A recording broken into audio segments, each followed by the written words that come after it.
CTV's Michelle Boyer joins me now live from Ottawa. This just broke a short time ago. Michelle, what do we know?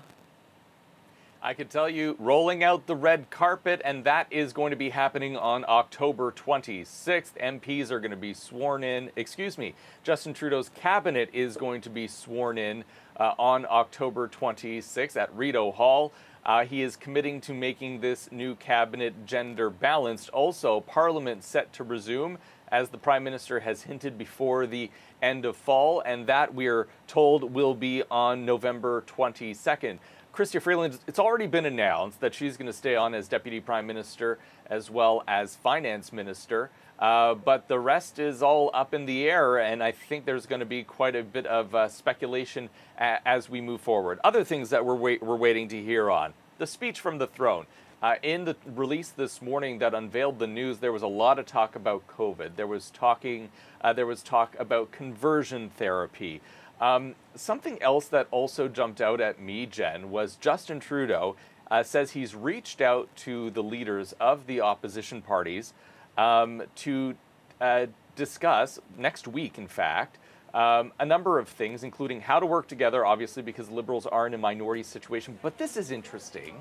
He wants to make sure that all 338 MPs are going to be fully vaccinated, indicating that we might not necessarily fully see the hybrid situation. It looks like they want more people in the House of Commons once Parliament does resume. Right. And also, though, we know, Michelle, that some of the Conservative MPs did not want to reveal their status during the election campaign. Might that change? That might change if, they won't be able to come into the House of Commons. And also, Justin Trudeau, in this release as well, also reiterating the fact that you need to get on a plane or a train and you need to be vaccinated.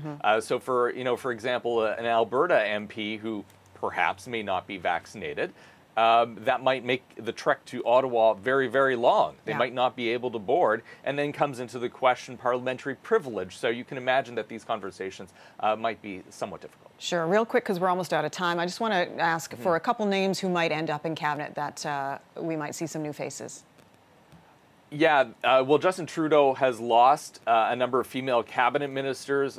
Catherine McKenna, for example, did not run again. Mariam Monsef lost her riding. He is committing to making it gender neutral, but also now he has two MPs in the West, particularly in Alberta. We're talking about Randy Boissonnault, who won again, and also George Chahal from Calgary Skyview. Will they end up in cabinet? There's a lot of questions and a lot of talk in Ottawa about Harjit Sajjan, Defence Minister. He has come under fire for his handling of sexual misconduct allegations and culture in the military. Is it time to move him? Where to move him so it doesn't look like a demotion? And who would replace him? Yes, lots to speculate before the 26th. I know we'll be talking more about this. You're so excited. Thanks, Michelle.